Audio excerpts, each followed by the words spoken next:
All We're right, live. now we're live. It only took us 3 times to get in, but we're live. I put 2 more quarters in. Don't worry. You know, that's good. So we're good for another 30 minutes on the meter. So, yes, this is the all not new and not improved plane in traffic. Lewis Lee is working on his bus tonight, so he asked me to step in. And, of course, I said, well, who am I going to step in with? So, Brian, Tag, you're it. You're my dedicated wingman co-host. I'm Ray Guarino from Motormouth Radio, of course, and Brian, Meco Man Brian from Maco Tools. And I guess we won't have as big of a group as we had last couple of weeks. In fact, we may be talking to ourselves for a couple of hours. But That's good. It's all right. Keeps us out of trouble. Yeah, we can do it. Right. It'll keep me out of sleeping on my recliner. Oh, yeah. Well, yeah. So, you know, I guess since this is a show about cars, we should talk about car stuff. So I had an issue. I had my wife's car in the shop last weekend, and I wanted to do an oil change. And one of the things that's been always in contention is when to change your oil. You know, we talk about oil change intervals all the time, and her car has an oil change monitor. And when I had my good friend Joe as a co-host on a radio show years ago, he's a diagnostics guy, and I said, "Hey Joe, what do you do? You know, do you go by the oil life monitor and no one knows how that works, or do we go by time and mileage, and we know that that's nothing more than a good guesstimate? That's if you're not sending your oil out to be checked." And he said, "No." He goes, I believe in the oil life monitor." And he went through the whole. He actually knew how it worked. He knew the algorithm behind how an oil life monitor worked. So I said, "All right." Now, fast forward a couple of years, and Lake Speed Jr., the guy we've had on the radio show a few times, he did a show on that too about, you know, mileage or monitor. And he also believed, because he was doing the oil samples, the testings, that the oil life monitor is to be trusted. So there you go. I actually ran the car down to the lowest it's ever been, 27%. And I said, all right, that's it, enough. Changing the oil filter. So while I have the car in the lift, I pull the wheels off, I rotate them, every oil change, and then I take a look at suspension and, you know, and take a look at if it needs attention. But what I like to do is flush the brakes at the same time. And what I did was, let's bring Jim in. That's weird. Jim, you're like a ghost, dude.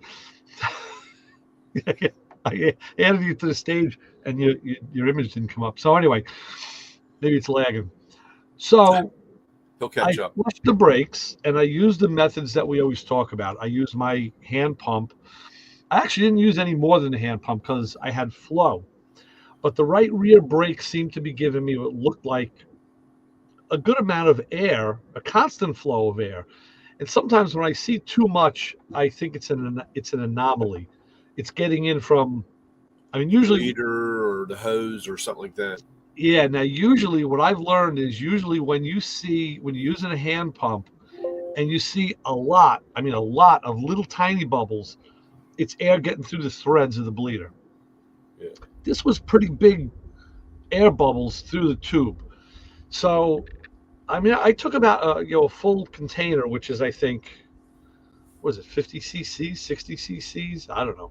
A full container's worth out, and said, on the pump, on the pump gun, right? Yeah. It's like, yeah, it's a pretty good amount of fluid. Yeah. And then I said, okay, that's going to be good enough. Call it a day. Well, now since I've been driving the car after that, I think the brake pedal feels worse.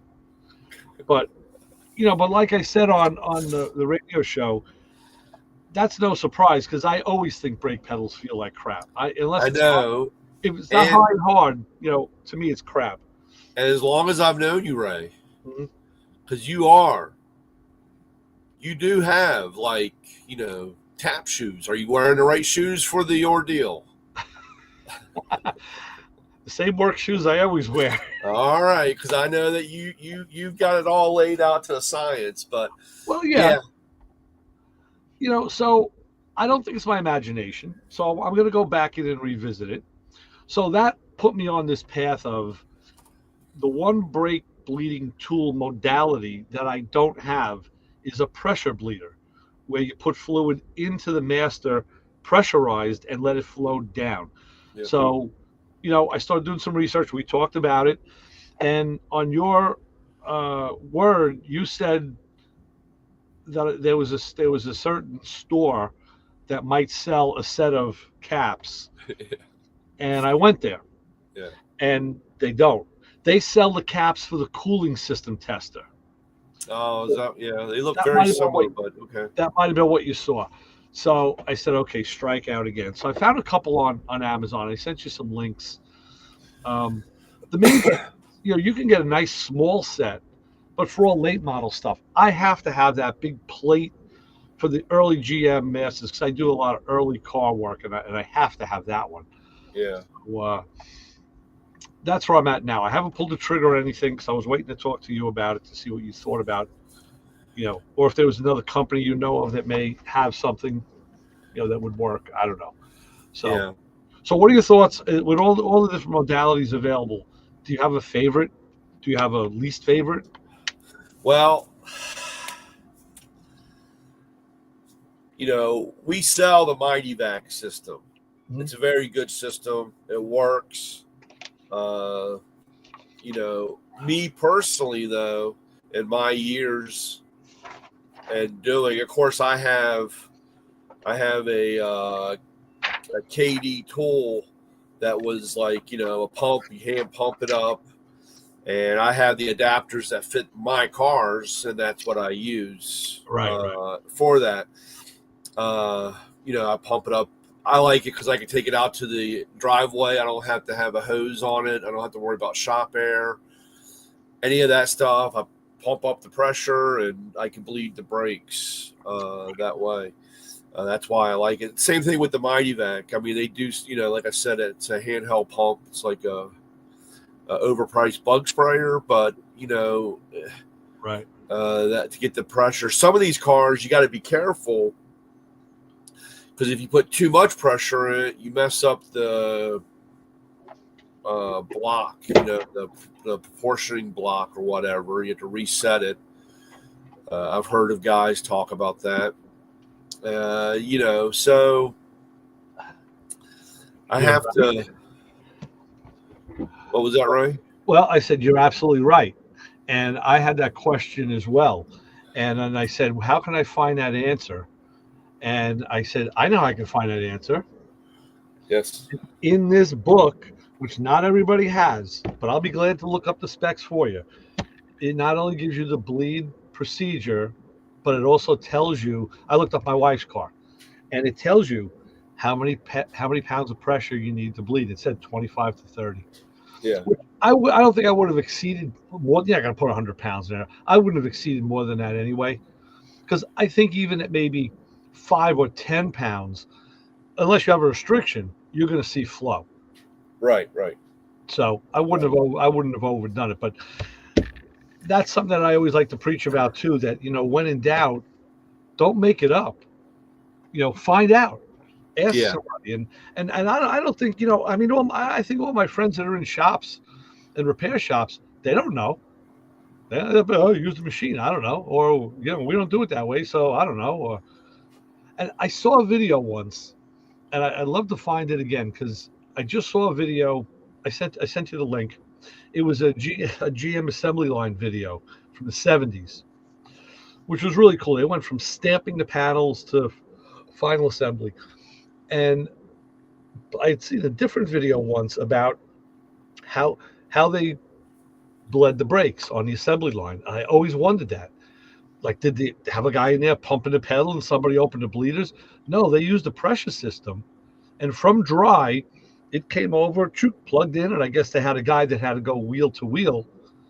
And that's how they did it. And it was just like one fill, one time. I mean, this is before ABS brakes and all of that. But, and those cars went out and they always worked. You know, they always worked. Yeah. There was probably a variance in pedal feel, or maybe one wasn't 100% as good as the one behind it, but they worked. And I guess like everything else, they felt if there was an issue with one, I mean, they got driven out, off the line. But I guess if there was a problem, it would go into the shop and the mechanic would get an RO and say, okay, bleed the brakes. I guess. Yeah. I don't know. Well, I was always asked, how do you know what it's supposed to feel like? Because you drive so many different cars, because we get, you get in and out of so many different vehicles and they all drive different. Right. And they all feel different. And sometimes that's kind of hard because you'll say, man, that's a really bad pedal. And the guy says, oh, it's been like that since day one. Yeah. So, yeah. Or you change it and the guy goes, hey, what the hell do you do to my pedal? Because it's never, something's wrong, And to that point, just because he said, yeah, it felt like that from day one, doesn't mean it was right from day one. No. You may have fixed it. You may have actually made it better. And we do get used to stuff. We do. Yeah. It's when I go from car to car a lot, different cars. So I'm feeling immediate differences in steering, braking, handling, because especially with the cars I drive, they're all pretty different. Yeah. I remember the day, it was kind of funny. My buddy, good friend Gary, has a Model A. That's bone stock original, mechanical brakes. And for people who don't know, that means there's actual rods, that work the brakes. It's before the juice brakes came in. And if they're not adjusted perfect side to side, you're getting a brake pull. So we have a cruise event by us. It's down by the beach. And one day he came to pick me up and he says, we'll walk into the car and he says, here, you drive. I'm like, me? He goes, you ever drive a Model A? I'm like, no, not a stock one. Yeah, hot rod, yeah. He goes, then you got to drive this car. You got to feel it. And okay, showed me how to spark advance it and start it, and then we took off. And he says, okay, you see that stop sign down there? It was probably like 2 blocks away. He goes, start stopping now. Get ready now, because you're not going to get that instantaneous disc brake feel. And boy, was he right. Then you get on the highway, you're doing 45 mile an hour tops. Right. So it was quite an adventure. Now we got back. We were there early on a Sunday morning. We came back and I had to go do the radio show. So I jumped into my Fiat, because it was in the summertime. I was using that car all the time, and took off. And damn, I felt like I was in a freaking Ferrari, or Maserati. And believe me, it shares lineage with those cars, but it doesn't drive like them. That's for sure. It's not. I'm surprised you didn't throw yourself through the windshield. It was, what? The car just, it felt, and it's not a fast car.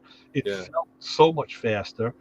That car has a lot of top end speed. It doesn't have acceleration speed, and it does have 4-wheel disc brakes. Even though they're not great, I don't like them. They were a lot better than those mechanical Model A brakes. But car to car is the way you really see what the differences are. You went from one extreme to the other. Oh, without a doubt. Yeah. It'd be like going from. Well, there's 100 things it could be like going between, but yeah, it big difference. So yeah, brake feel is kind of relative, and like I said, and really,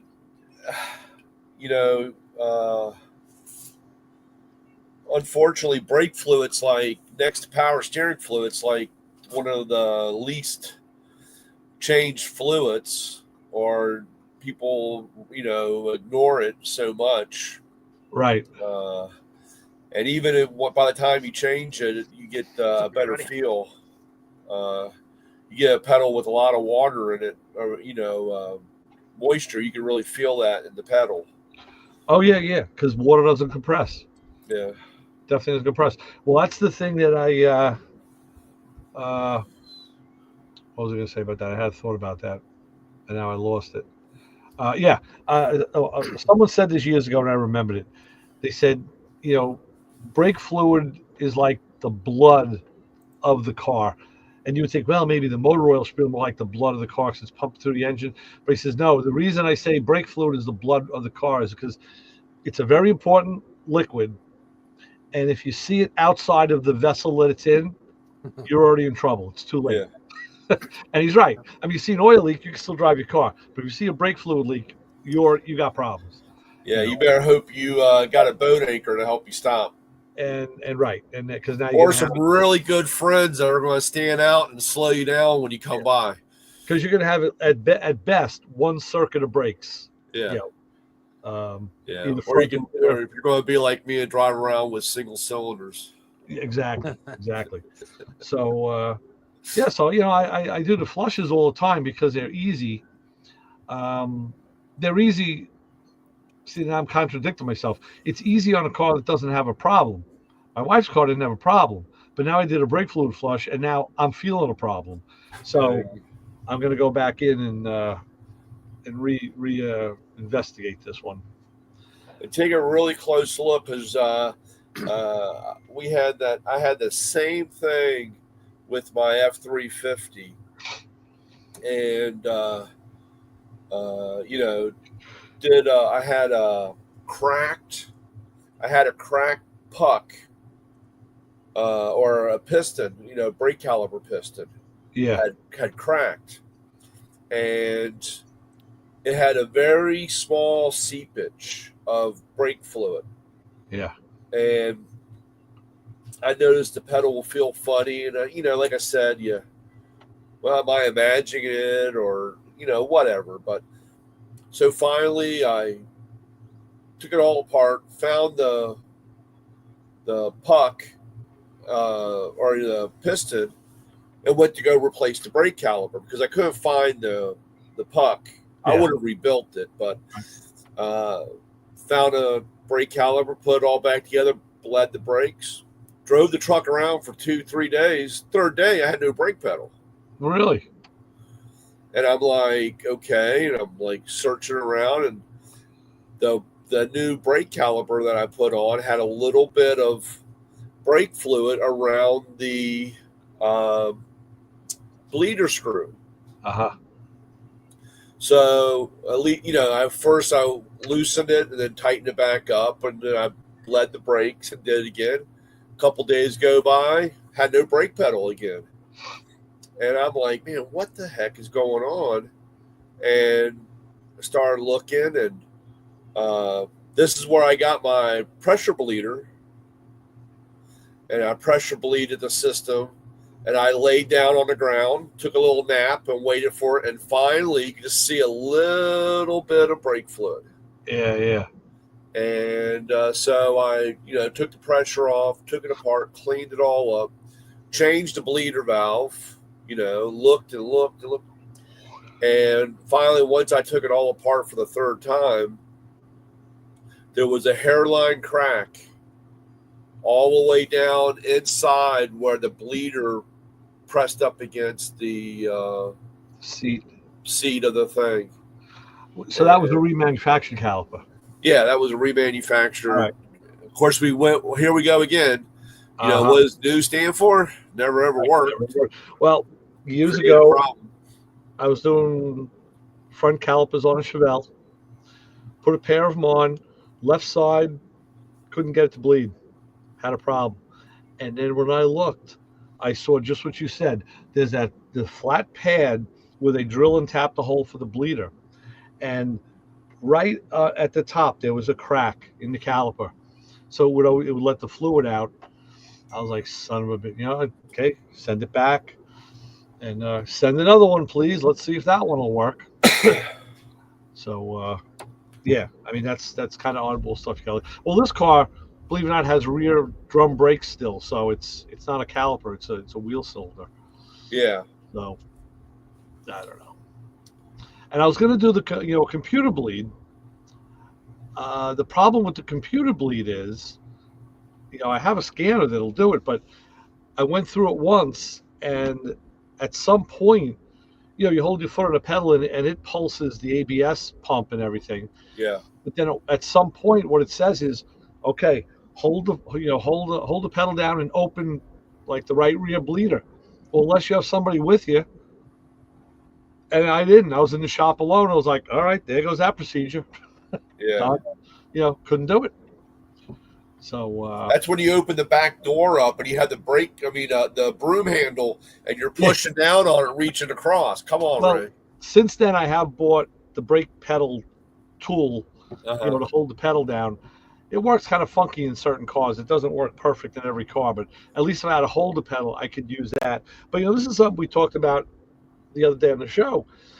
When you have a car on the lift, doing anything inside the car is next to impossible. Yeah. Because the doors only open as far as the lift posts. So to get in there is like ridiculous. And God forbid you got to do anything in there. You got to be like 110 pounds. Well, that's why they make those other lifts. It's something symmetrical where it turns it a little bit. You could open the doors better. Well, I'll tell you this, Keith, the lift that we have at the shop. It's probably not that. No, we have two of them. And one of them, the posts are turned on an angle. So when the doors open, they could open a little further because they follow the angle of the posts. Right. The other one is straight. Yeah, it's right there. But still, it's like, if you have I had a truck on there, and I just couldn't, you just can't, because you got to you can't open it all the way. You have the lift arms that are shaped like a V on each side, and you got to be in between. So you're going underneath and getting in between the lift arms too. Believe me, it ain't as easy as it looks. Yep. Yeah. Yeah. But so still on the hunt for the brake stuff, but so.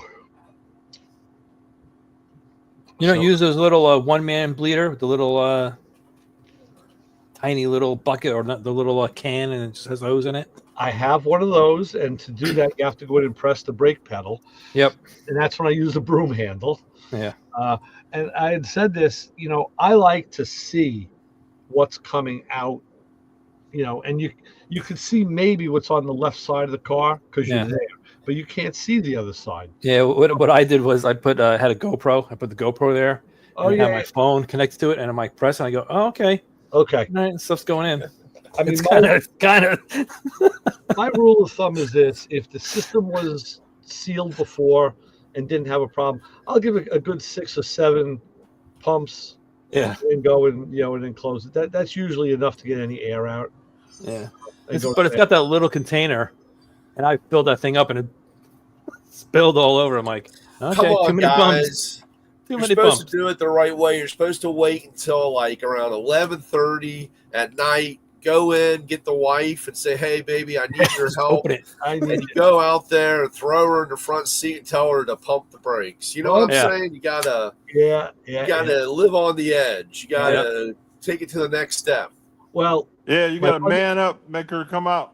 That's it. You gotta see. I got my man backing me up there. Yeah, the guy who isn't even at home working on his own car. He's in another location. Yeah. Well, undisclosed location. My buddy a while ago, he sent me a video, and I mentioned it, and it was of like some kind of a device that you put on the front seat that would automatically, like robotically, push the brake. I was like, "That's what I need, man. I need the little robotic brake leg." What do you hit it? What do you hit a button and then? I guess you actuate it, and actuate that.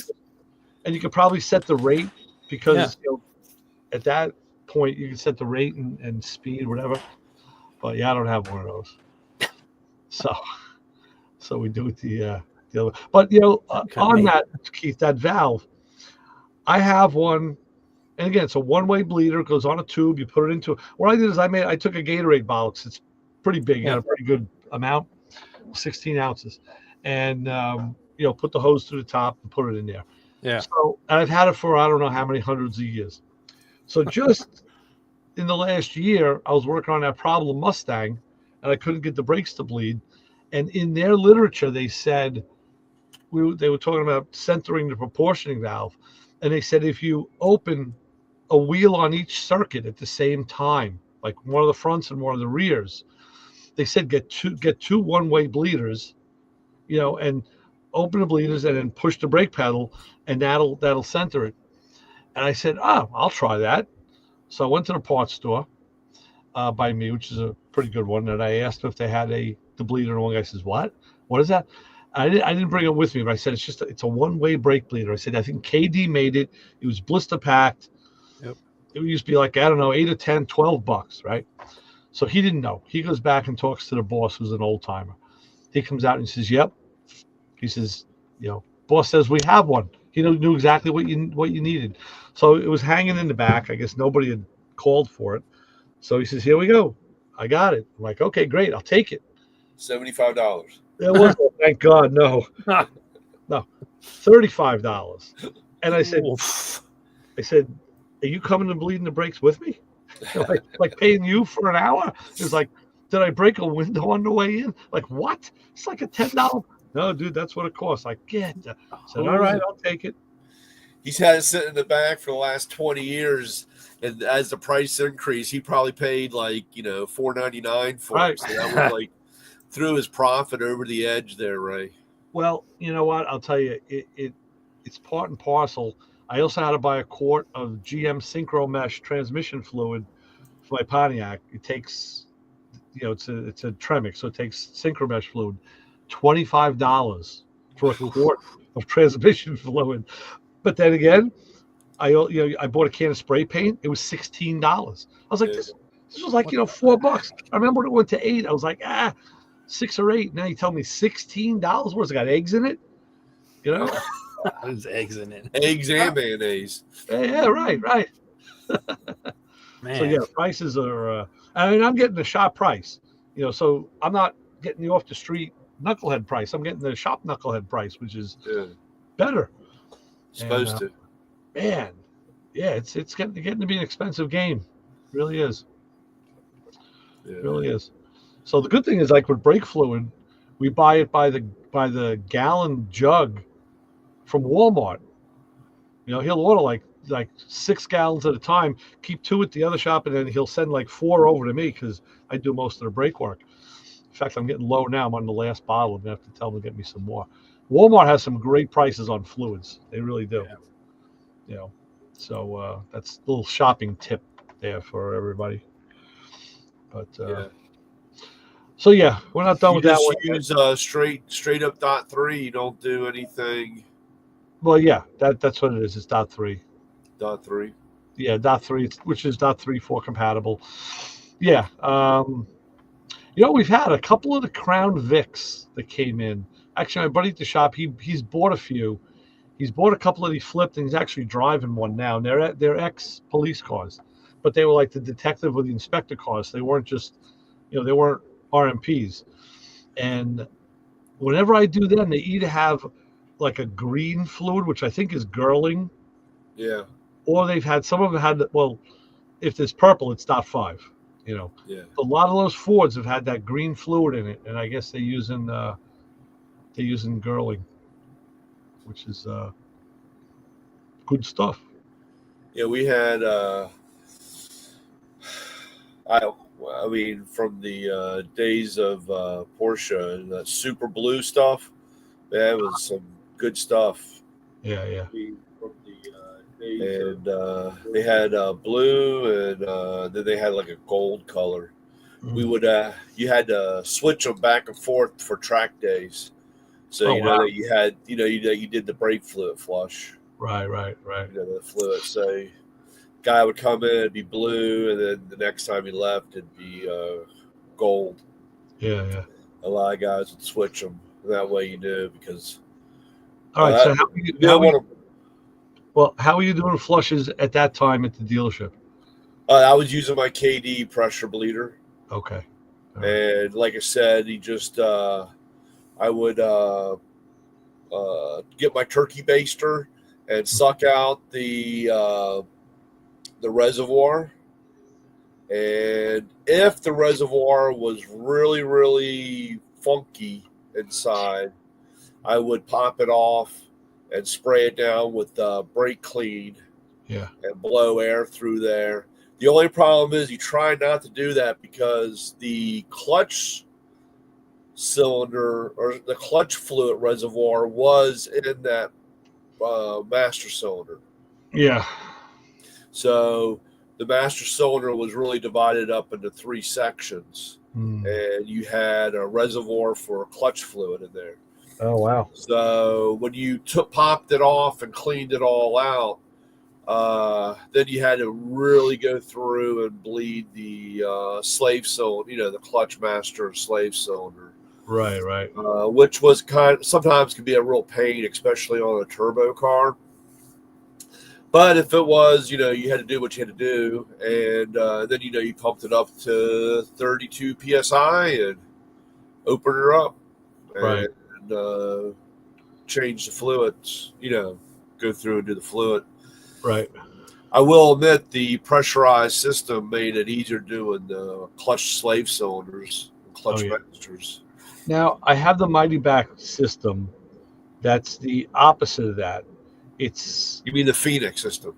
No. I have the Phoenix. Phoenix is a reverse bleeder. Right. So what you do with that is you take the tool, and at the back of the gun there's a tube, and you stick that into a bottle of brake fluid. Right. It'll suck it in, and right at the end of the nozzle of that gun is a chamber, and you Right. can actually dial in how many cc's per shot you want. I don't know why you would do that, but you have the ability to do that. And then, so what you do is you purge the gun of any air, with fresh brake fluid coming out of it. You put the hose on the bleeder, and then what you do is with the bleeder open, you pump the gun. It sucks the fluid out of the bottle, through the gun, into the bleeder, and up through the system. Right. So what you have to do is, now the level in your master is going to rise, not go down. So in the beginning, if you're starting with a full master, you want to take some fluid out. Otherwise, you're going to be all over the engine bay and the floor. Right. And you have to keep checking to make sure that that you're not overflowing the master. But I've used that on cars that I did a complete brake changeover.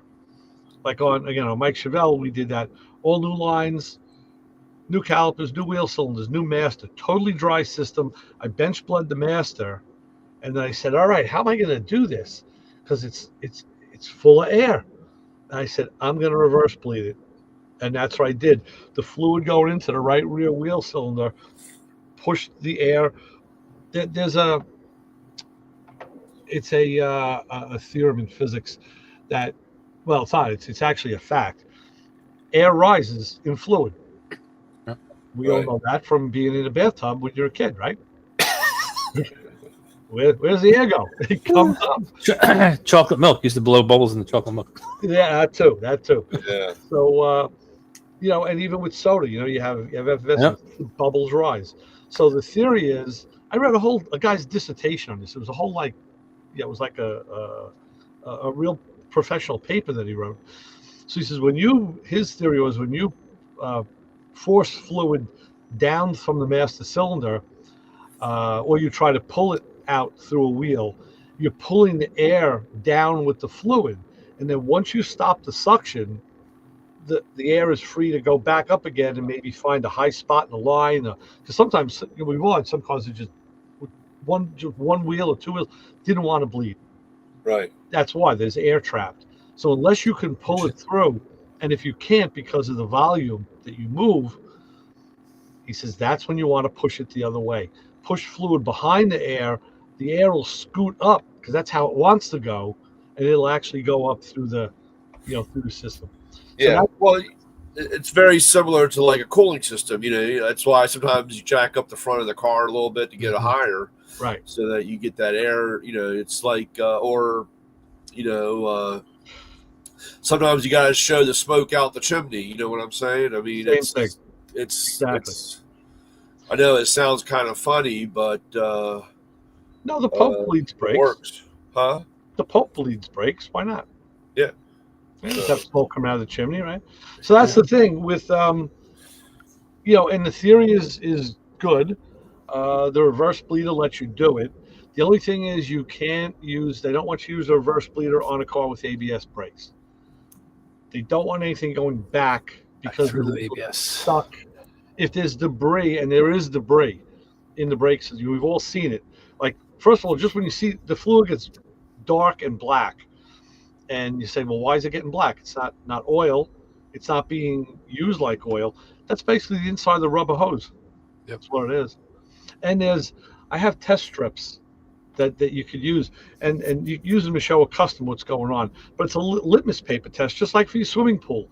And it shows what degree of which metals are now in the brake fluid. Because there's always going to be copper. There's always going to be some iron.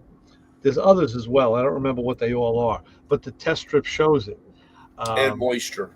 and you're gonna have moisture because brake fluid is hygroscopic. So Yeah. by definition, it absorbs moisture. I But mean, I've had a car so bad and so long that when it got cold, there was ice in the master cylinder. Oh, wow. One of those. I'd like, just like I watch these videos and I see these guys that bring a car in and the brake rotor is like the ring is broken off of the rotor. Yeah. I'm waiting to see one of those in person. Really? I have never seen one, but I'm waiting. I had a 928 come in one time, and it was metal to metal like that, and so he had wiped out the brake caliper. I mean, everything was just gone, So white car, and so we get all back together and cleaned up, and down the road, and I don't know, a couple weeks go by. Service manager comes back. He says, "Hey, you remember that 928 that you worked on with the brakes?" And I said, "Yeah." He said, he goes, "Hey, I got this guy with this 928, and he said that he's got rust all on the bottom of the door." And I was like, "Well, that can't be because they're galvanized. They're, it's aluminum and galvanized bodies." Right. And I started thinking, I was like, "Hey, is this a white one? What's his name? The one we put the brakes on?" He goes, "I don't know. Let me ask." He comes back and goes, "Yeah." I said, "Yeah, he needs a paint job." Because what happened, all the little metal shavings melted into the paint. And if you washed it, the metal was rusting in the paint. Wow. That's it would turn orange. Wow. And so those are, like you said, those videos that you see when cars come in that you can't believe they're still driving, or that you went for the ride. Yeah. You actually went for a drive and you come back and you finally. I learned real early in life to at least bring the car into the shop first and put it up in the air and at least kind of look to make sure that things were connected before I went for a ride. So speaking of that, it's a funny story. The guy with the 66 Mustang, when we were doing the steering conversion, I said to him a couple times, I said, because we had just gotten over doing, sorting out his brakes. And I kept telling him we're going to do a danger drive. So I got that off a TV show. Yeah, there was a show a couple of years ago called El Rey's Garage. They were in Los Angeles. In LA, there's a lot of those cool little corner gas stations. They usually have an angled front. So it's not a square building. It's an odd shape.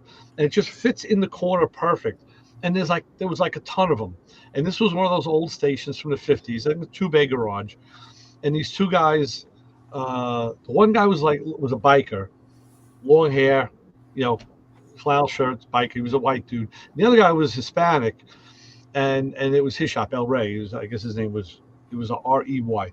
So they would always go and pull in cars, sometimes from customers, or sometimes they'd find them like up in the hills, and they'd buy them to flip them. So they would always say, we're bringing our jump box with us and some gas, and we're going to do the danger drive. And to them, the danger drive meant we're going to drive it out of the hills, and we don't know if we have brakes. Yeah. We'll be crashing off a guardrail or whatever. So I kind of adopted that and just started using it where anything I work on, we're going to do the danger drive because you don't know what's going to happen. So the funny part of the story was I said it enough to the guy with the Mustang that he remembered it. And then he said to me, he goes, "Okay." I said, "Are you ready to go? We're going to go do the drive." He said, you're driving. He goes, "Oh, I get to do the death drive?" I was like, "Whoa, wait a minute." Like, "Whoa, where'd you get that from?" And he's looking at me like so innocent. I'm like, "I know what you're going to say. You got it from me, and you didn't get it from me. I said danger drive. Not said, death. If it's a death drive, dude, you're going alone. Death drive. I'm not going with you." I said, "The idea is to come back. It's maybe dangerous, but it's not deadly." So I had to laugh my ass off because it was just so funny that, he picked up on it the wrong way. I said, "Don't say that again." So That's funny. yeah. But yeah, that's what I always say. It's like, you don't know what you're going to get when you go out for that ride. Is it going to work? Is it not going to work? Is something going to fail? In the case of his car, we went out with no headlights working, hit a bump, and then they came on. I was like, cool. I said, we fixed that. Of course, get back to the shop, and I'm looking for a bad connection. Couldn't find it. It ended up, it was the combination between the headlight switch and the high beam switch on the floor was just so destroyed that it was, it just made connection like one last time, and that was it. That's funny. Yeah. But yeah. So we'll be seeing him this weekend because now his car started getting some body work done to it. They were trying to align the panels. The car had a lot of panel replacement done. Some of it was okay. Some of it is kind of sketchy. So I don't know how far they're going to go in aligning these panels. They may have to add metal in some spots, and I don't think they have to take anything away. I think I saw more gaps than I saw closeness. And they're going to just here's something for people to think of. When you get a car painted, it's not one size fits all. You can do it a number of different ways, and there are ways to save money. So case in point, they're talking about doing his car in hot rod black. So they're saying, okay, it's going to be a single stage paint, single stage clear, and they can get the paint for like $350. I know Lewis has bought the paint for his bus at Summit, and I was telling my buddy who's a painter about that. I said, yeah, check out Summit. They got some pretty good prices on nice paints. So we were talking about that, and then my buddy at the shop, he bought himself an Acura like he had in high school.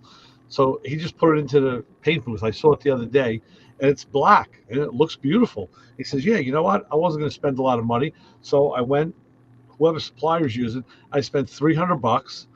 I got the basic black, the basic clear, done. $300, cost painted. Yeah. So as we were talking now, I told my buddy from the shop was there, and I said, Mike, tell him what the paint costs for my car. So he's like, oh my God. Gold? Yeah, it was about $7,500. He's like, what? He says, yeah, it was like between the paint and the clear. He goes, yeah, it was about $7,500. He goes, that's when you're getting into that range of paint jobs, He says, but you don't have to spend that if you don't want. You can. So people think that it's, they get brainwashed and they hear people talking about these real expensive paint jobs. So was yours 3-stage paint? Yes. Yeah. Base coat, clear. Yeah. Yeah, it's a multi-stage plus. I mean, it's got the dedicated primer to it also, and and the clear is specific to the paint. Yeah, it's a very specific process, but at that level, that's what you get. So, but you don't have to.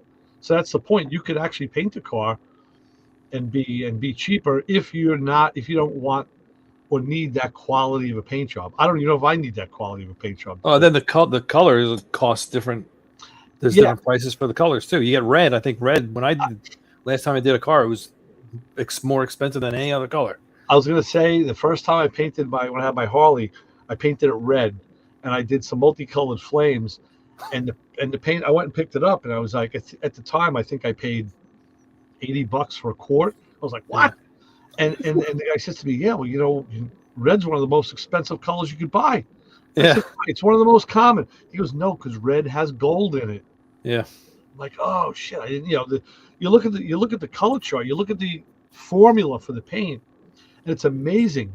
There's like my paint has about 14 different colors in it in different mixtures, to make the final color. And we found out when we tried matching the paint, they couldn't match it. And literally just painted it 3 years ago. So what we figured out happened was the painter, he has the formula, and he goes in and, we've seen him on TV. They put the cup in the machine, and it's like Home Depot where they pull the lever. 2 extra drops or something. Yeah. A little bit of black. So that's what he did. He either put a couple extra drops of something in or a couple less drops of something else in and made his own color. Yeah. Now the problem was you couldn't replicate it. You couldn't match it unless you decide to play with every color in the spectrum. And it's well, like you said, unless he really, I mean, I've watched those guys, because they put it on a scale and they're weighing what the paint they put in.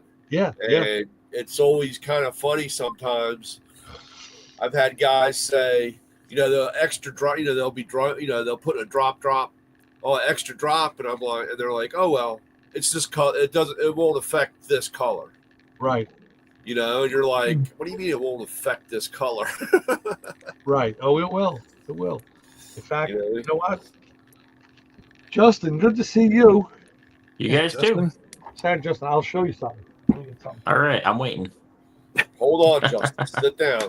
Relax, man. Relax. Dude, you can't get more relaxed than me. I'm relaxed, let me tell you. You got to be uncomfortable. You're not on your Cadillac seat, though. I'm not. Seat is. I'm not freezing in the garage right now. So oh, okay. That helps. That makes sense.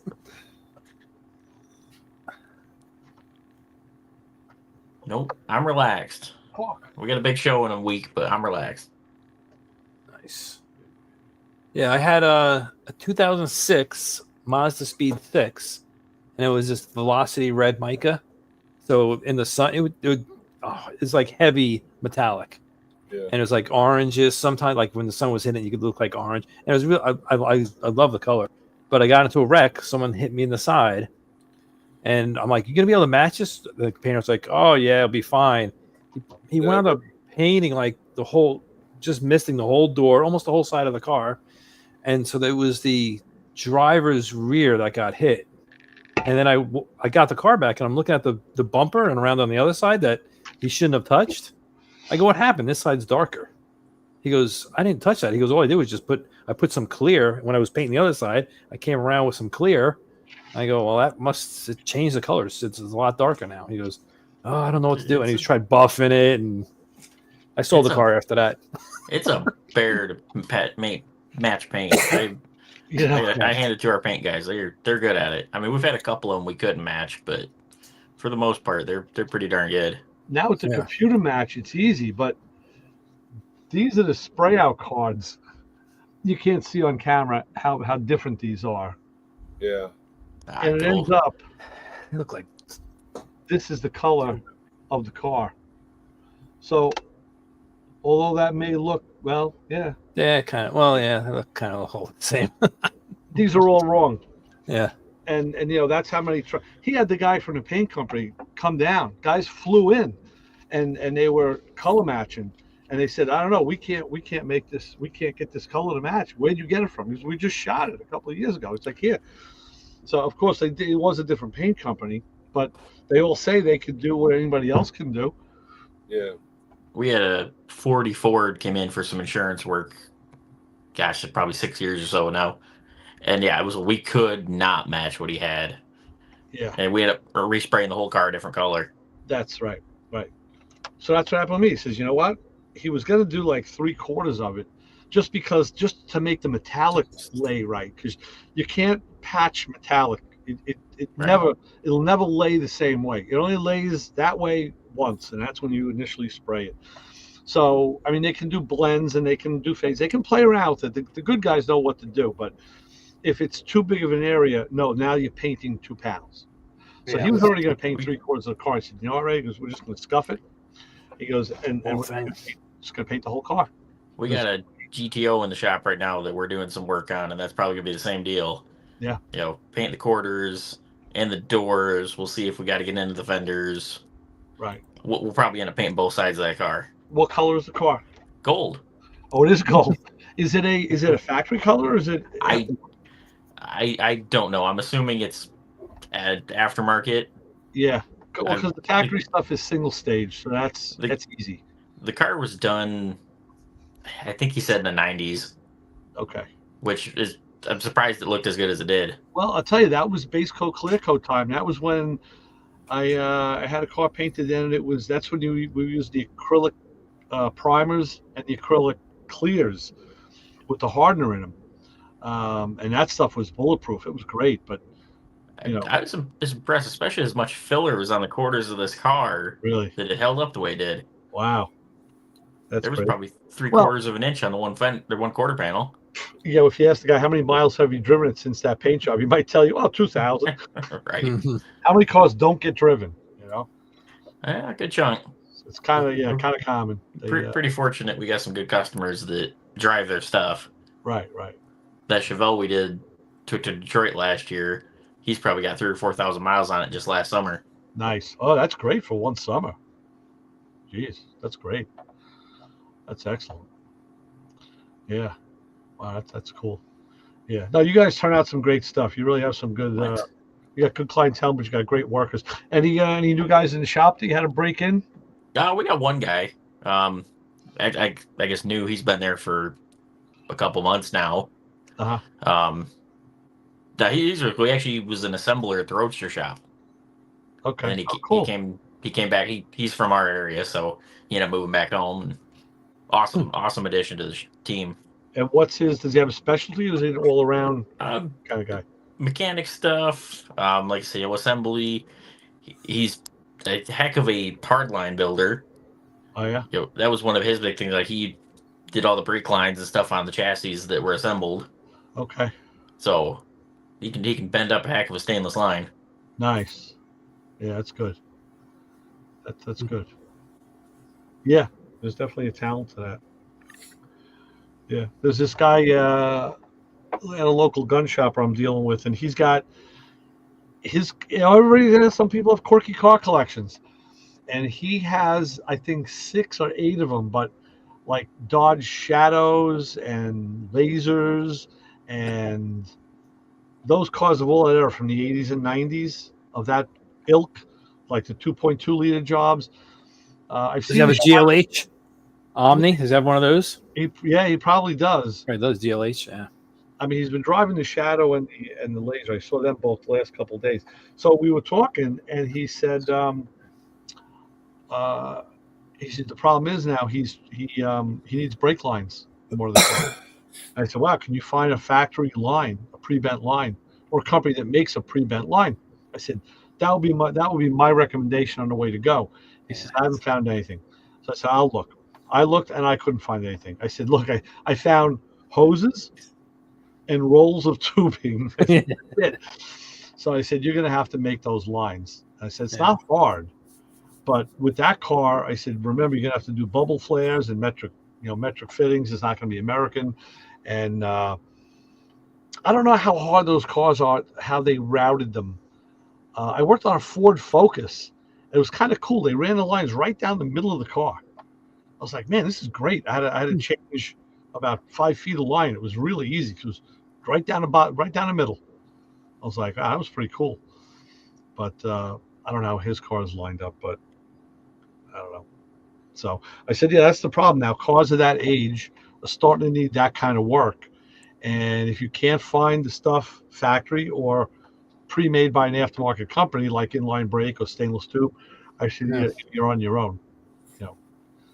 So I don't know. We'll see. I don't know if that's going to manifest itself into something else. If he'll ever find something, I don't know. Indiana Jones is with us. It's rodeo week down here. Where's the Cisco Kid? Yeah, it's rodeo week down here. Hey, he's got his plane. What color is that shirt? Tan or something? What is that? Gray? It's gray. Nice. I don't know. I'm not sure the stream is big enough for the two of us. Yeah, right. Nice pictures, Isaac. Very cool. Yeah, I dressed up yesterday. We're out for today and tomorrow for rodeo week. We get the days off. So that's really a thing by you, huh? Rodeo week. Oh yeah, rodeo's in town. So, yeah, we. Well, it's funny because the principal had mentioned since last week on the morning announcements on Wednesday, dress up in your cowboy gear if you want. And it ended up only me and the principal were dressed up yesterday. I had several people come up. I'll say people, I won't say who, come up and they said, was there a memo that went out? And I said, it was on the announcements. You don't watch the announcements? Yeah. So nothing about you. So yeah, I guess no. I guess you're not in the right area for plane crashes then. Actually, the one I saw it on the Today Show, the one where the Cessna and the other small plane hit each other. Yeah. That's probably it's about maybe 20 miles. It's probably about 10, Wow. 15 minutes drive time from me. Actually, I drive right by there on the holidays when we spend time with family. We drive right by there. Wow, that is close. Yeah. So yeah. Yeah. What's going on? I mean, I know air traffic control is getting fired. There's a lot of plane crashes. I have 3 of them, right? Just 3 in the last, if you don't count Canada, just in the last couple of months. Yeah, yeah. Well, in this one, it's a real small airport. They there's a lot of private flights out of there, and they're small planes. They're I don't even know if they fly like Learjets out of there, but they fly mostly single or dual prop planes, and they do some of the skydiving out there. So those will be the dual prop. But I guess I didn't realize, but I guess they don't have a tower on that at that airport. Oh, wow. They do have a communication center from what they were saying, but for some reason, I always thought there was a tower there, but Right. I guess there's not. They rely on the communication center and then whatever the pilots communicating with each other. And they're probably not flying by instruments. They're probably flying by sight or by command. Yeah, I heard. So there's still stuff coming out with it, but this morning on the local news they said something about, and I'm thinking it's the Cessna, that it was a training flight, that that it was a pilot in training. So, and I think those are the two. I don't quote me on it because it's still coming out, but I think those are the two that unfortunately lost their lives. He took a danger drive, yeah. So yeah. But like I said, it's the information's still coming out. Yeah. I mean, I got to the school yesterday, and then I got a feed saying there was a crash there, and I was like, when did that happen? Well, I didn't realize it had just happened. Mm. You know, so Wow. there was it hit national news, I want to say early 2000s. There was a crash of the Osprey, the Marine. Oh, yeah. Out there, and there were 19 soldiers that lost their lives. I guess they were doing a night training out there. So there, even though that's it's a small, quote unquote, private airfield. I guess the military does do some training out there. Yeah. All right. Well, to happier subjects, Justin, how do you guys handle brake bleeding at the shop? What's your what modalities do you prefer and use most? We got the vacuum bleeder deal, but then I usually use that to get some fluid running through the system, and then throw a guy up in the car and just manually bleed it. Just seems to dump. Right. That makes sense. Okay. Yeah, it just seems to be a good kind of way to finish it off and get everything out. Yeah. I think you probably move the most amount of fluid that way, because now you have the full volume of the master cylinder bore. You know, right. I was going to say before, I used the Mighty Vac suction bleeder that uses shop air, and I always just throw the thing wide open and open the bleeder valve. And then I found a couple times I was playing around with it. I wasn't seeing a lot of flow, so I cut down on the air, like I cut it in half. And then I think I almost saw more fluid coming through. I don't know why. So, I played around with it just to see if I could, like I said, I did see a difference with it. So that was interesting. I'd have to try that. Yeah, interesting. By all means. But, yeah. So I had a guy who listened to the show, and then he left a comment on the YouTube video of the show. Not Keith. It wasn't Keith. It was somebody else. I was like, what? Keith is first, though. Keith's always first in, always. Because I listen to it usually like on Sunday or Monday, or probably Monday. And I'm like, oh, I gotta leave a comment. Jim, you should start commenting too. You're always commenting to me. Put it on the thing then we'll get it'll raise our putrid metric, which is ridiculously phenomenally What are you up to? terrible. You know, And they never get read like that. what's that, Jim? They never get read when I put them on the regular thing. Well, no, on the once the YouTube video goes up on YouTube, yeah, now it's not live anymore. But I go in and check. Keith will always leave a comment, and then I just watched another guy's video the other day, and actually, you know what I did, and then also when we were talking about it here, what was it, last week or 2 weeks ago? The comments are even more important than likes and follows, and Yeah, it's engagement. no matter what, if they're good or bad or indifferent, it doesn't matter. That's what drives it more.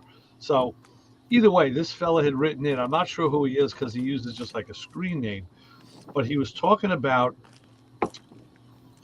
He said we were talking about spray paint. I guess Chris was saying something about spray paint. Yeah, it's white spray paint, and he says, he said he always has the paint left in, and there's no aerosol. He goes, how come I have he had the opposite problem. So I said, you know what? I got something we're going to talk about on Sunday, and I'll show it to you on the video.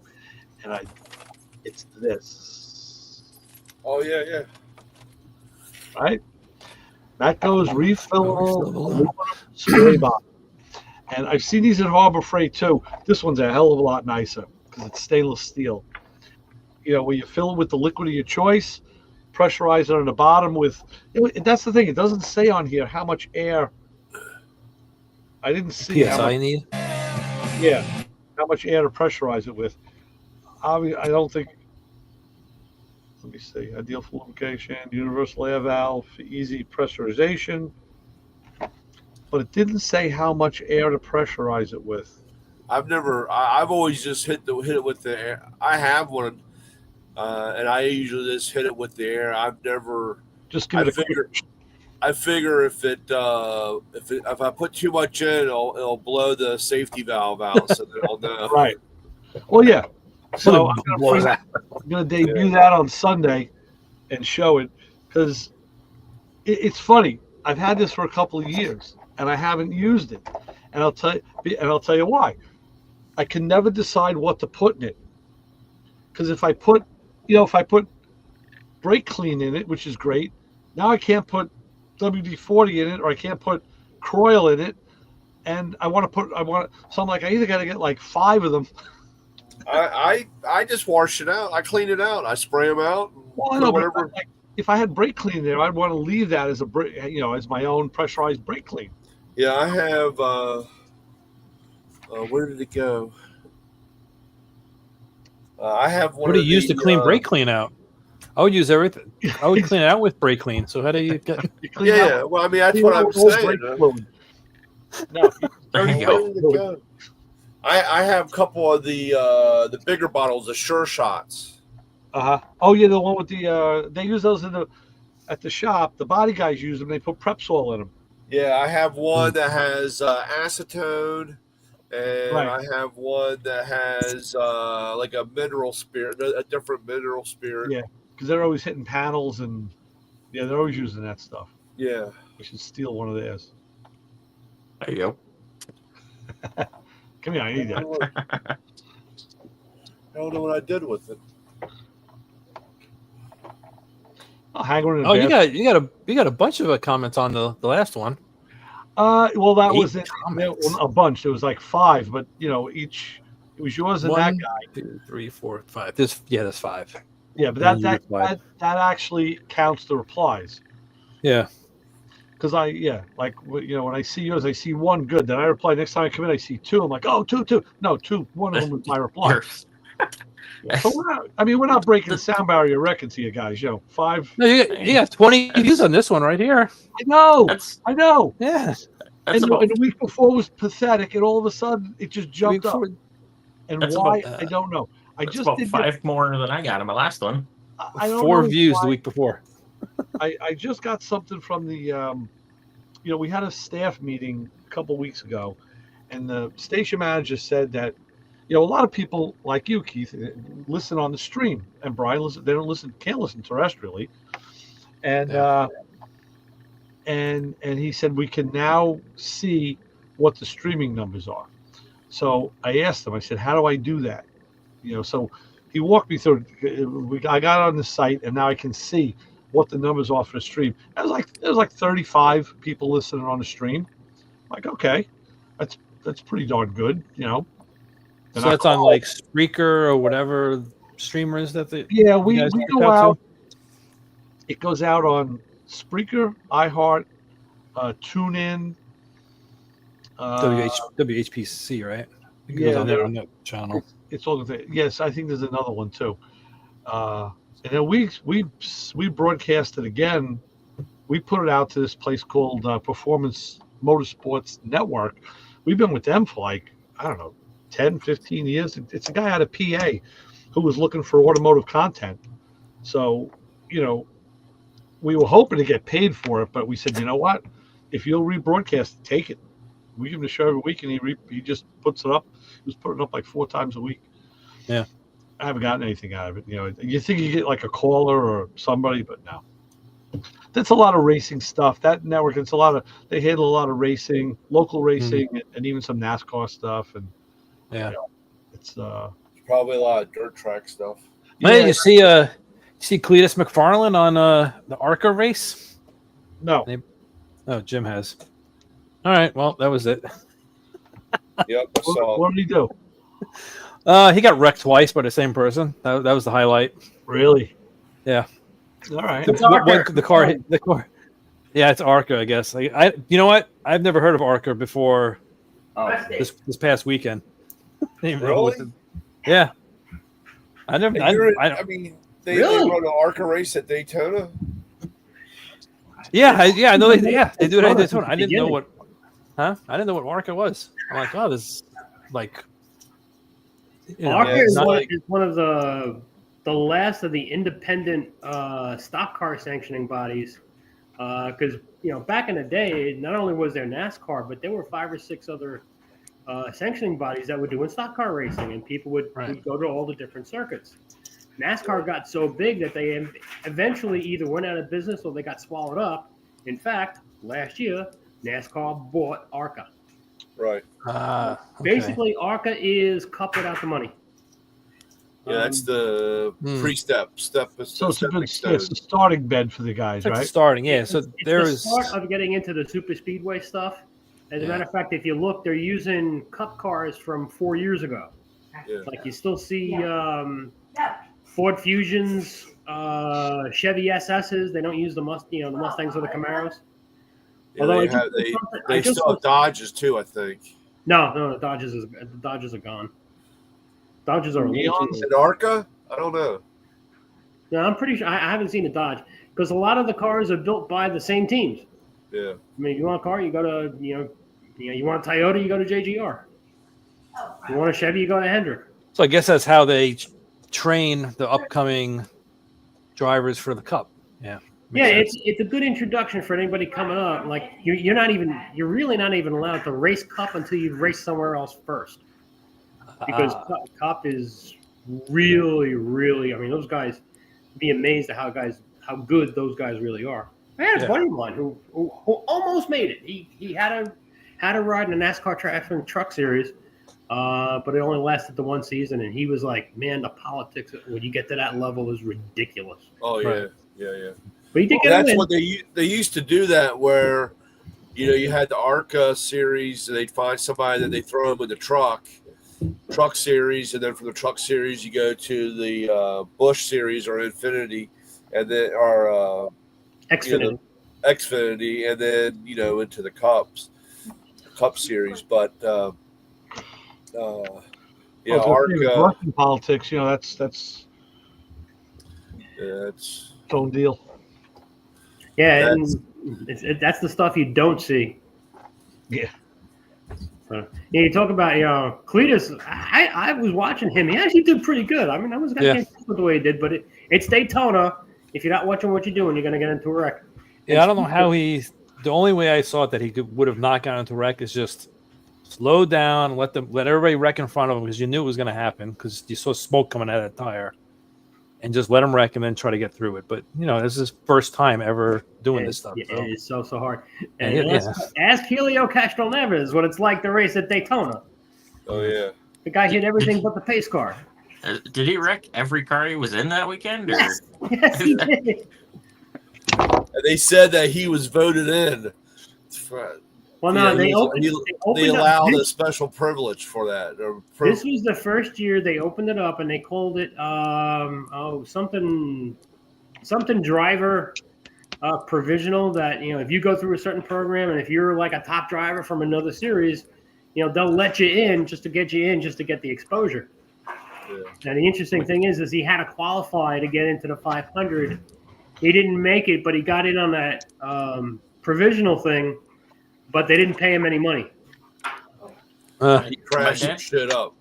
My dad suggests they should have just taken the fenders off the car. He probably would have been fine. You look at some of the wrecks he was in; they really weren't his fault. He was just wrong place, wrong time, and had no place else to go. That's one thing about it. You can't be too far back. You can't lose the draft. But when you're in that draft, man, you're being sucked in. And I tell you one thing: that 60 car taking flight.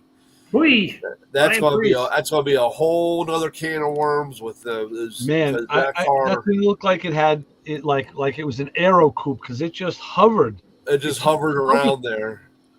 I can only imagine sitting in that car and not hearing anything like that, or just just being in that state of limbo. It had to be unreal. I don't know if you watch the coverage, they showed where they have the bus stop chicane in the back straight, which is really for the sports cars. Yeah. But up until this year, it was all grass, and the reason why they paved it was last year Ryan Freed spun out, got caught in the gas, and flipped over 25 times. Wow. That same guy in the 60 car. That's the reason why they paved that back. Yep. They took the grass out and paved the back. Yeah, but he wrecked last year there. And he flips over in almost the same spot. Yep. Yeah. Yeah. If you watch the wreck, you can see where just as the cars are starting to wreck, his front wheels jump on the top of the front wheels of the cars next to him, and then another car just hit him the right way, and the air caught the underneath of the car, and it wasn't going slow enough to come back down. Yeah. I've been there at Daytona. We were sitting on the back stretch, and it was, I guess it was Bobby Labonte who was driving. And I don't know if it was with Tony Stewart, but they were all teammates. It was Joe Gibbs. And you're sitting there, and all of a sudden the car got picked up, and you're sitting there at the wall, and all of a sudden you see the car come up and just kind of hover there, and all the cars creating the vacuum underneath of it, and all of a sudden the car just kind of floats back and lands on top of another car. It's just the craziest thing ever, seeing that with that wind or the air movement. This car sitting there floating right over top of everybody. Speaking of cars and series, I got to mention I did see something on YouTube this week, the new Matco video with what's his name? God, the new toolbox, the new 6 that came out with Antron Brown's. Oh yeah, the 4 series. It was a 4 series. 4? I thought it was a 6. They had Antron talking about it. It was kind of cool. That's a pretty cool graphic. Yeah, the rail, pretty neat. Yep. Yeah, that is how that he's had. They've done one, I think, every year for him or something like that. 'Cause I've sold a couple. Not this one. I've sold one of his other models, or other boxes with the race car. Yeah. The dragster, yeah. The funny car. Not a funny car, but Top Fuel, right? Yes. It's a rail, yeah. And kind of like the tires were spinning and it kind of ate up the pavement. You know, in the back, it was kind of it was skewed. It's kind of cool. Yeah. Nice. Yeah, I don't have a flyer with it either. Very cool. Yep. All right. You know what we should do? We should, I guess, end this live session. Since we're kind of just hanging out, and then we'll just stay and do our own thing. So now we'll end Playing in Traffic. Lewis Lee is working on the bus. He'll be back next week. I'm working on getting my buddy Tony on. His dad's in just going into hospice, so he's not having a great time right now. So he's going to be out for a little while. We won't be able to get him, but we'll see. I'm sure there's somebody else who will line up. Lewis has a long arm of guests. So with that, for the crew, Brian, Justin, Isaac, Keith, Jim, Ray, we'll be back next week. Tune into Motormouth Radio on Sunday. You got it. Hey guys.